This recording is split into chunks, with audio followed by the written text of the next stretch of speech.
Hey, everyone. Welcome to Locked on Lakers for Monday. Brian Kamenetsky, Andy Kamenetsky, Game 5 tonight in Denver.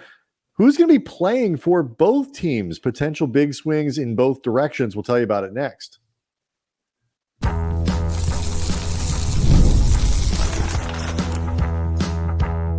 You are Locked on Lakers, your daily Los Angeles Lakers podcast, part of the Locked on Podcast Network, your team every day.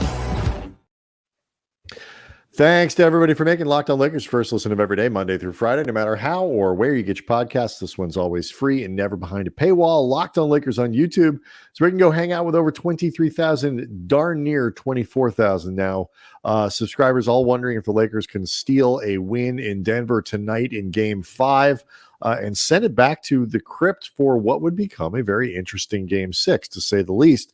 Do want to let everybody know that today's episode is brought to you by Monopoly Go. I admit it. Andy admits it. We both have a competitive side, and that competitive side is a big fan of Monopoly Go, the mobile hit twist on classic Monopoly. So join your friends and download Monopoly Go now free on the App Store or Google Play.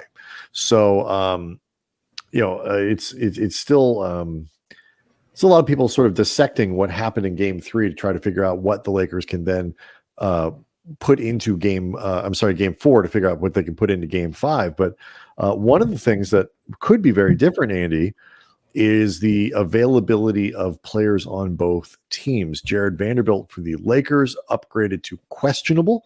So he's at least going in the right direction. And this is a major development over the course of the weekend. Jamal Murray for Denver downgraded to questionable with a calf injury. So interesting haps, as the kids might say, in the injury news. Start with Jamal Murray, because obviously he's the bigger name of the two. This would obviously be a massive issue for Denver and a massive opportunity potentially for the Lakers. The report that I saw noted that Jamal Murray had been grabbing at his leg towards the end of Game 4. I'll be honest, I didn't actually notice it in the moment. There was just so much else going on. Mm-hmm. And frankly, I was far more concerned about the Lakers' business than Denver's business in that moment, because the Lakers frankly had more at stake than Denver in terms of this one game. But that being said, a calf situation could maybe explain why Jamal Murray has not been, buzzer-beating heroics classic moment notwithstanding. He's not been himself in this series. He's not been nearly as efficient over the course of entire games. He's had pockets of games where he's been really fantastic, typically in the fourth quarter. He's had some ability to get to the line, but he's not been making shots inside the arc or beyond the arc the way he typically does. And maybe he is dealing with some type of lower extremity issues and explosiveness issues. But the fact that he's been downgraded doesn't mean that he won't be playing, but that's never the direction you want things going, particularly with a player who I don't think had been on the injury report at all up to this point. And what's really interesting about it is the dilemma that you're right. Jamal Murray has been more clutch and timely than he's been good in this series, and so certainly not to his standards, right? In terms of efficiency, and all of that kind of stuff. Because normally Jamal Murray is he's only shooting 38% in this series, and he's just normally much better than that, and it's a really interesting dilemma for the Nuggets, because not to write off the Lakers here, but the Nuggets have not just this series to think about. They have the rest of the playoffs to think about. They do not want a hobbled Murray to be something that they have to deal with going into the second round, into the conference finals, into the finals. They need to make sure he's healthy.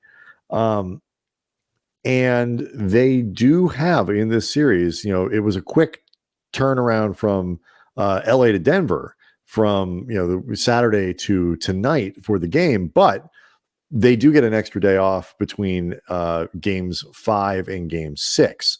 So if the Nuggets were to let Murray rest, then, and I realize what this sounds like. For those of you visiting from Locked On Nuggets, I understand what me encouraging you, the Nuggets to rest Jamal Murray sounds like coming from us. But it does give them, gives them nearly the full week off, and all that. But then it does, if you lose Game 5, you're now getting to at least collar tightening territory, going back to a team that is fully confident, playing at their home floor to potentially send it back to a Game 7. So it's a tough. It is not a cut and dried thing what you do with him. No, especially too the idea that if you just close out Game 5 with Jamal Murray, then he also has a long time to rest. Like he potentially can have a long time to rest either way. It's really a question of what do you think gives him, if not the best opportunity to heal up, the least amount of opportunity to re-aggravate this thing and make it worse. Right. So it's really like a question of just how bad is this thing? How concerned are they that him playing immediately gives it a greater chance of actually this becoming a thing where all of a sudden he can't play through it. And this is no longer a question of what, Jamal Murray can handle in pain tolerance or, like Kawhi Leonard, who has now been ruled out indefinitely for the Clippers.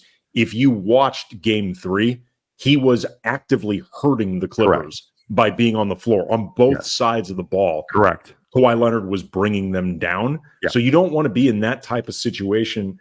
From Denver's perspective, their hopes are for an extended playoff run where Jamal Murray reaches a place where you really can't put him on the floor. If that were the situation, you would be better off risking Game 5 and still having 2 more opportunities to win one game. I mean, and also let me point this out. Our biases aside and whatnot. Right. No, I can see this both directions, but let me point out for the, again, for the benefit of the Locked On Nuggets fans who might be peeking in. And a lot of them have, and I know. Thank you. Some of them just to, make fun, but that's okay.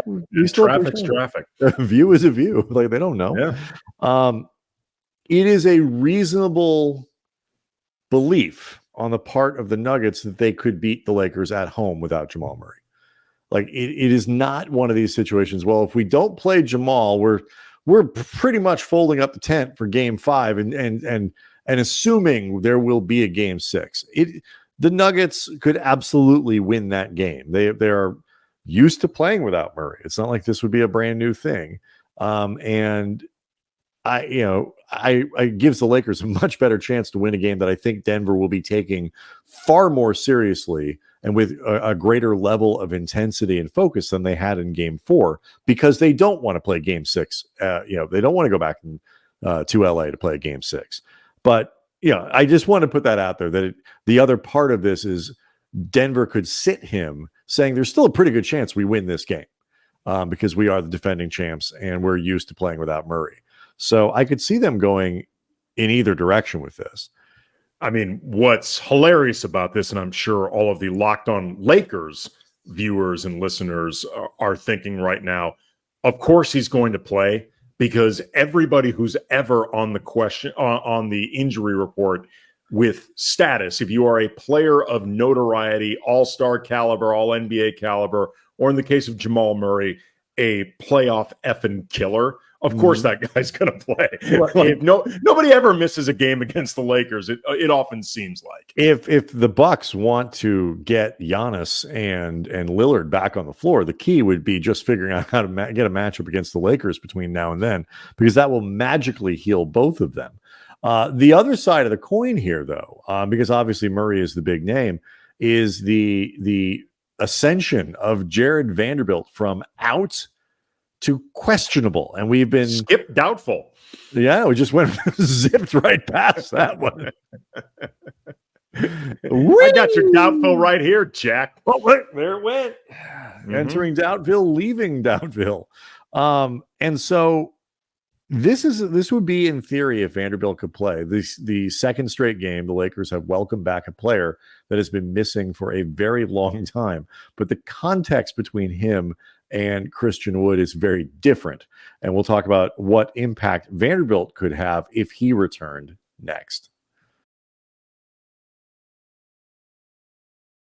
Locked on Lakers is brought to you by Nissan. Are you the kind of driver who likes to push things a little bit further? Ever wonder what adventure could be around the next corner? Our friends at Nissan have a lineup of SUVs with capabilities to take your adventure to the next level. The 2024 Nissan Rogue is perfect for city drives, great escapes. Class exclusive, Google built-in is your always updating assistant to call on for almost anything. Gone are the days are connecting your phone like a savage. Google Assistant, Google Map, Google Play stores, they're all built right into the 12.3-inch HD touchscreen infotainment center. And the 2024 Nissan Rogue is the perfect mid-size crossover for your next adventure. Nissan's incredible lineup also includes the 2024 Nissan Pathfinders, room up to 8, an exclusive cargo capacity, and advanced available 4x4 capability with 284 horsepower and up to 6,000 pounds of towing. So take the Nissan Rogue, the Nissan Pathfinder, or Nissan Armada and go find your next adventure. Shop nissanusa.com.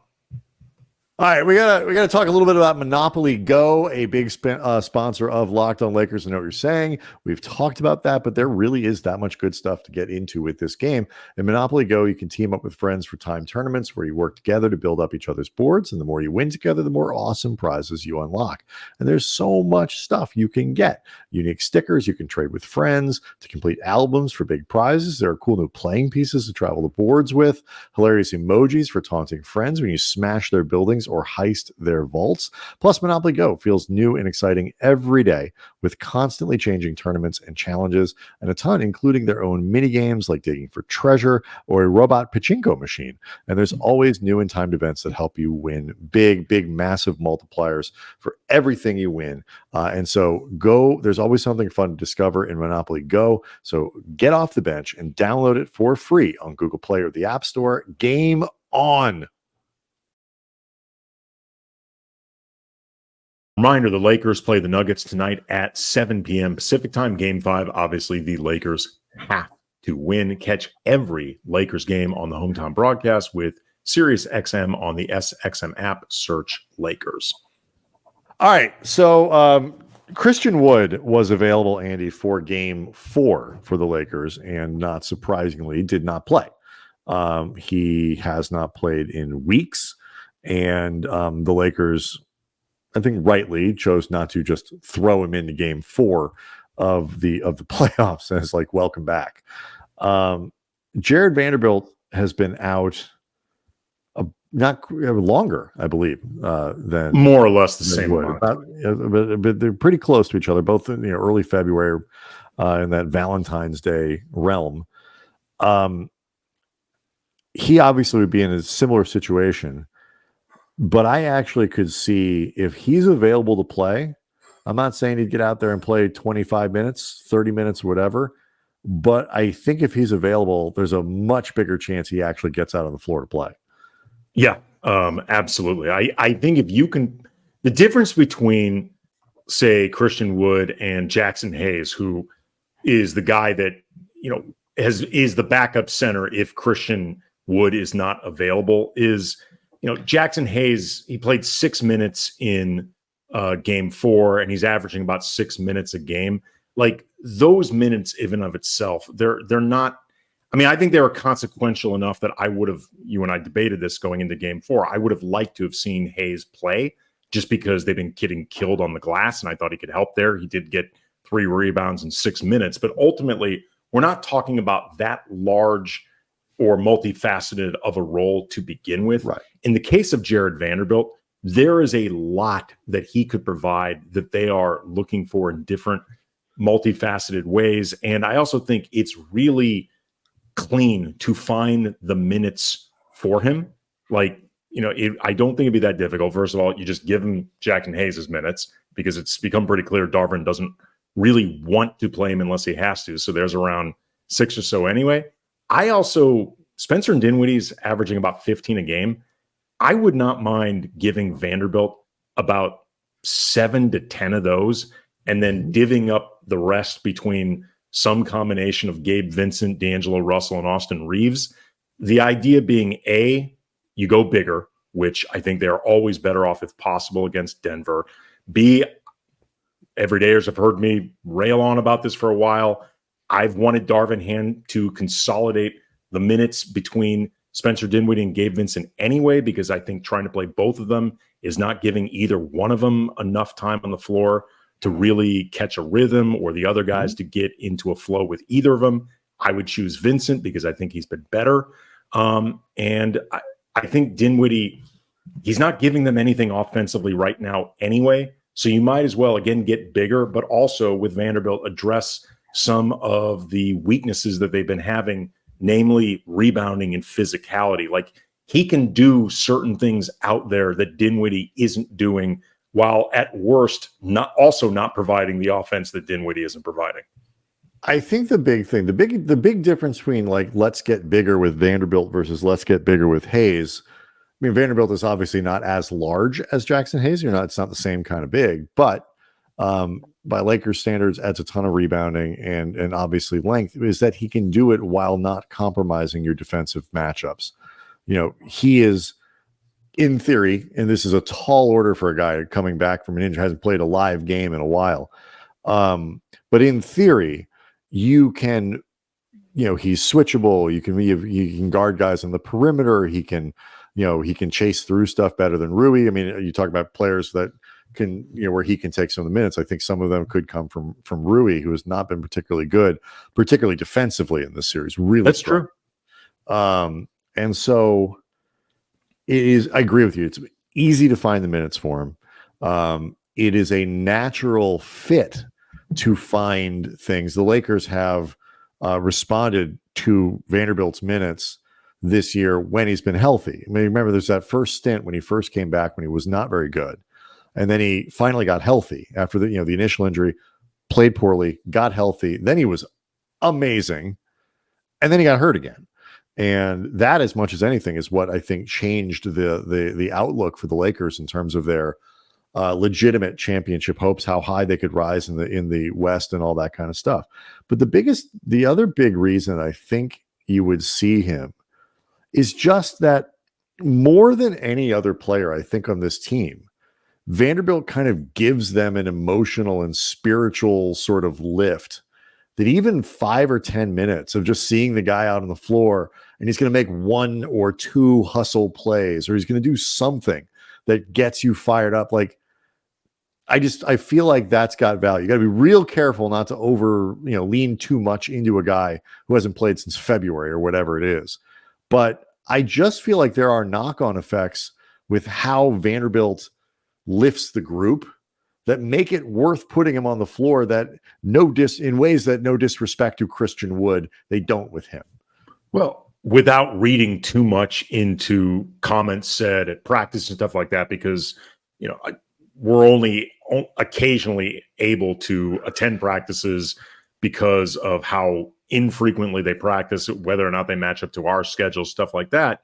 But you've heard a lot more talk from other Lakers about what it means for Vanderbilt to return than what it means for Christian Wood to return. And again, I don't think that's them being dismissive to Christian Wood as a player, as much as it is speaking to how much they miss Vando, how much they want Vanderbilt back, how much they recognize he's one of the guys that helped us reach the point we got to last season. And I've said this many times over the course of this season, his value has been proven by his absence, because there's nobody else on this roster other than, in some respects, Anthony Davis. There's nobody else on this roster who can do all the different things Vando specifically does in one player. There are a lot of different guys who do a few of the things, but nobody who does all of them. And that's a hand you got to have. That the Lakers, I've said this a couple times, but over the course of the last few weeks, but that the Lakers are as dependent on Jarred Vanderbilt as they are is a flaw in the roster construction. Like, they are more dependent on him than they should be. No team that has the sort of aspirations that they have I think should be, other than your obviously you're dependent on your stars for certain things, should be that dependent on a role player, because they can't replicate a lot of the skill set anywhere else. It's not a good. There's the lack of redundancy in other places on the roster indicates that there were some gaps here.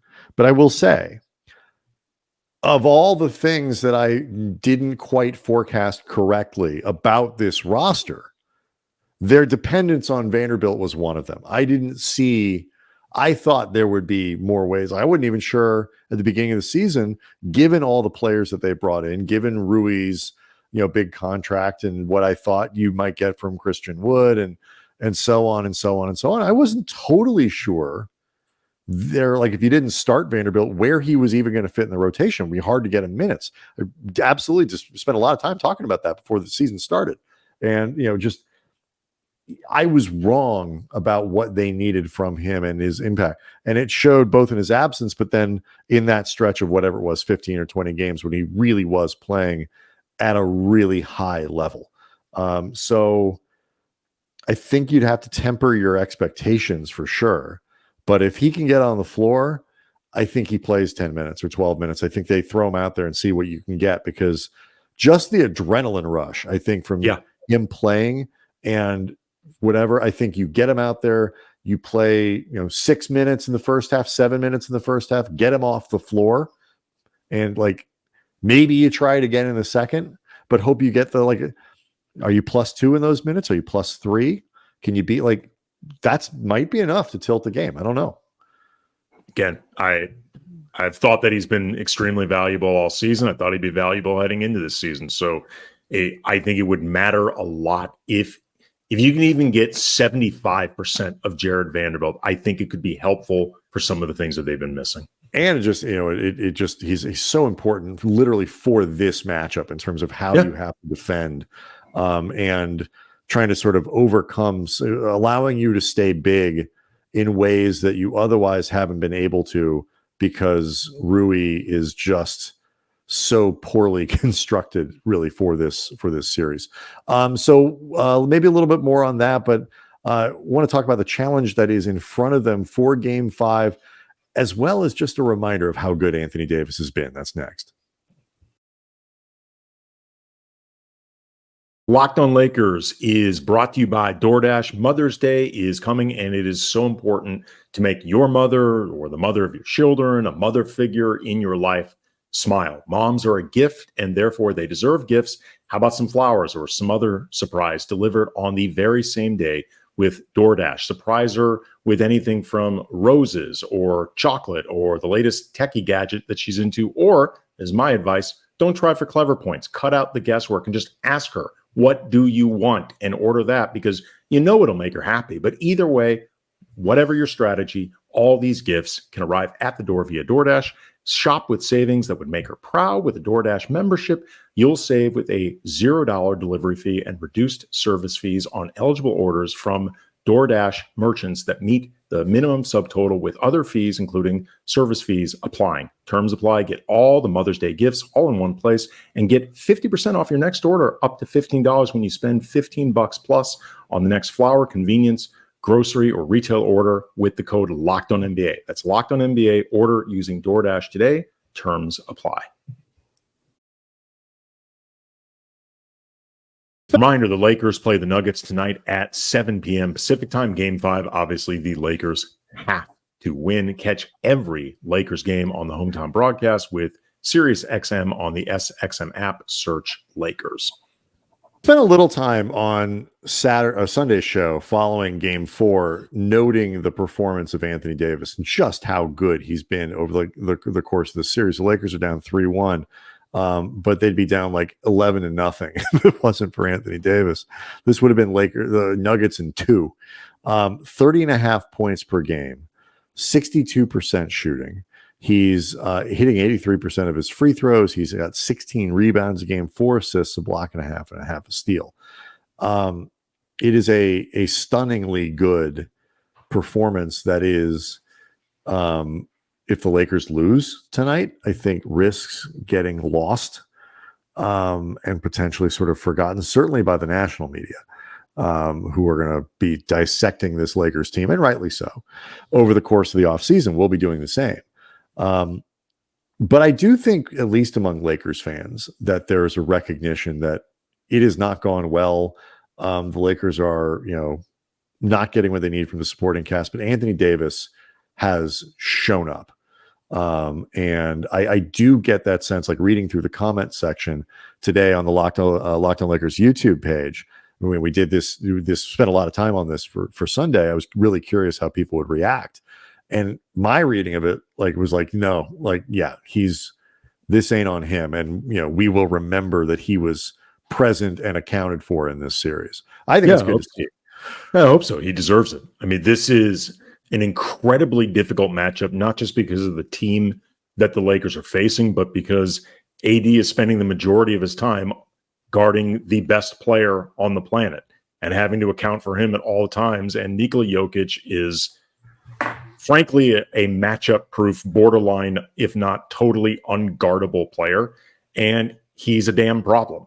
And it's a lot to put all of that in AD's lap, while also telling him, we need you to score like 30 points a game and like 15 to 20 rebounds a night, and, get your assists up to 4 or 5 a game. Just do all that while trying to contain this guy who is basically Magic Johnson meets LeBron James meets like a middle-class man's Dirk Nowitzki. Right. Go.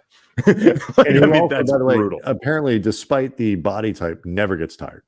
No, I think it took a long time for people to realize he's not lumbering. That's just how he gets up and down the court. Yep. It's just the way he does. Some of us work out as much as we can, and we still look the way we do. Yeah. I mean, he is, for real, like, he is Magic meets LeBron meets Shaq meets middle-class Dirk. What the F do you do with that? That's really hard. Give him MVP awards is apparently the answer to that question. Mm-hmm. Hey, real quick, before we get to the interesting sort of mental task that's in front of the Lakers for Game 5, we talked about Wood in the context of Vanderbilt, but he is not listed at all on the injury report. Do you think he plays in this one tonight? Again, the Lakers need size. Wood's performance has been all over the map this year, but he has rebounded the ball well. He, at the very least, could give you more offense than Jackson Hayes in 6 or 7 minutes a game if you wanted to try that. Do you think there's, would you put him out there for this? He hasn't played in so long. That's the issue. I think it depends on whether or not Vanderbilt plays. I think if Vanderbilt plays, the answer is no. I don't think Christian Wood will play. I don't think Jackson Hayes will play if Vanderbilt does get on the court. If Vanderbilt, for whatever reason, doesn't play, I think it's possible Wood could. I mean, it was interesting that they had him available and didn't play him in Game 4 on the heels of Jackson Hayes not playing at all in Game 3. Right. I do think it is important that, again, removing Vanderbilt from this, I think it is important that one or the other does play those minutes. I think they need to avoid, even in the minutes when Jokic is not playing, which have been the ones that have matched AD's minutes pretty much for the most part, the two have been mirroring each other. I think it is very important that one or the other is out there, because even when Denver goes smaller, they're still a pretty big team, and they have been crushing the Lakers on the glass, and it has been really, really hurting them. Like, Jackson Hayes is flawed, but he helps in that one area, which is why I thought it was worth playing him even for 5 or 7 minutes, whatever. It's worth it. So if Vando doesn't play, one of the other should play. If Darvin wanted to roll the dice on Christian Wood, I understand. Yeah, I can see. It's one of these. It's a weird combination. This guy, I guess, gets into a little bit of the mental stuff the Lakers have to get into. It's like it is a weird combination of, like, you don't want to panic, you don't want to start doing crazy stuff, but at the same time, it's like it's also no time to sort of be resting back and letting the game come to you. Like, the elimination games are weird things, and figuring out that balance as a coach of how heavily you press on the let's try something different versus let's lean into harder maybe what what we've done all year that's made us successful, give it more time to work. It's just guys missing shots, whatever it might be. And as we all know, Andy, Lakers fans have endless faith in Darvin's ability to manage that balancing act properly. No, I mean, for what it's worth, I would not consider it panicking or tinkering. I would consider it you are addressing an area of need that has been a problem in this series. I mean, if you truly don't want to tinker at all, go with the rotation that got you the win in Game 4. Don't even play Vando. I mean, that's not Right. how I would do it, but I'm just saying if you wanted to be that conservative about it, that's what you would do. But to me, if say you decide to give Christian Wood the Jackson Hayes minutes, and for whatever reason they've just decided Vando is not a go, I would not consider It is that questionable. He may not even be active for the game. We don't know. Exactly. But I'm just saying, if for whatever reason he is not an option to play, I would not consider playing Christian Wood for 5-8 minutes. I wouldn't consider that throwing crap at the wall. I would consider it trying to address the rebounding issues. So we'll see how that goes, but it gets to a little bit of just, I find this situation the Lakers are in fascinating because at the same, it's, we did it like, well, if they can get through this, what if Jamal Murray doesn't play in Game 5? Now you're looking at Game 6, you win Game 6. Now you're going back to Game 7. Now, as far as I know, historically, there's been one series that's gone from 0-3 to 3-3. And it was that Boston series, but it's still a long way from that. And usually the reasons you got down 0-3 are the reasons why the series ends in 5 or maybe ends in 6. But as a player, like athletes are notoriously good, famously good, I should say, at compartmentalizing what they're doing. But I to me, Andy, it seems like a really difficult thing to not look ahead and think of like, we got to win 4 of them. It's a really interesting exercise, I think, mentally. Well, LeBron after Game 4 phrased this as a 1-game series for them. And that really is what it is right now, taking the 1 game at a time cliche to, I guess, the next logical place, which is treating this like a series of 1-game series. And in some respects, like, look, there's going to be pressure on them. There's going to be tension. As LeBron said, I think it was after Game 1 or Game 2, like, there's supposed to be pressure and tension. It's the playoffs. Right. That's the whole point. But at the same time, there can be a part of them that removes the pressure in just acknowledging, look, the odds are so stacked against us. What's the point of worrying? Like the odds of us beating Denver 4 times in a row are incredibly small because it's difficult to beat any team 4 times in a row. It's the reason why sweeps in the playoffs, even with like 1/8, don't happen that often. A 4-game winning streak in the regular season is not an insignificant winning streak. It's hard to win 4 in a row, much less against the same team 4 in a row. So I think in that sense, they can try, if possible, not to let it seem overwhelming, because it's going to be so improbable. What are you worried about? And you start to peek ahead and go, oh, maybe we could do this. That's when you lose. I think that's when you potentially, when you I don't know. It could be the thing that uplifts you too. It could be the thing that uplifts you when all of a sudden you're like, we really right. But you got, at the very this. least, I think you got to get through this one. And it's, I think this situation. Look, first of all, the Lakers can. Hey, we lasted longer than the Suns. Suns are out.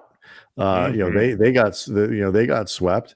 It's very possible while the end of the game will still be happening while the Lakers are playing in game 5. They could outlast the Pelicans too. And it's just it's one of these things. They are good enough, and I think one of the points that I made, we can quit here, but one of the points I made following, why Game 4 mattered, why it mattered that they didn't get swept, other than play for pride and all that kind of stuff, is trying to at least looking ahead to next year, which is still likely where this is going. Like the Lakers are going to be eliminated and we're looking ahead to next year. it matters that the Lakers don't look like they can't run with Denver. Denver's going to come out and really try to put this series away tonight, whether Murray plays or doesn't. They are going to be very focused and playing very hard with a lot of energy and a lot of spirit. If this is a 2-point game in the fourth quarter, late in the fourth, this comes down to a final possession, all that kind of stuff, or it's just a highly competitive game. It continues to start to reset where the Lakers feel like they are relative to Denver, going forward. And I feel like this stuff is important. The Lakers also need to know how good they are compared to Denver, because a lot of their offseason changes that they're going to be making this season, you do that with these teams in mind. And so I'm really interested to see how this goes. I hope they play a good game. I want Russell to play well. I want Reeves to play well. I want them to go out playing at a high level. And if you lose, you lose. But, that's what I want to see. And we'll, of course, be back at the end of it. Locked On Lakers on YouTube is where you can go hang out, see the show, talk to 24,000. We're just going to round up subscribers to the channel, all of whom are hoping the Lakers pull it out tonight and push it back to LA for Thursday. We will see everyone after the game.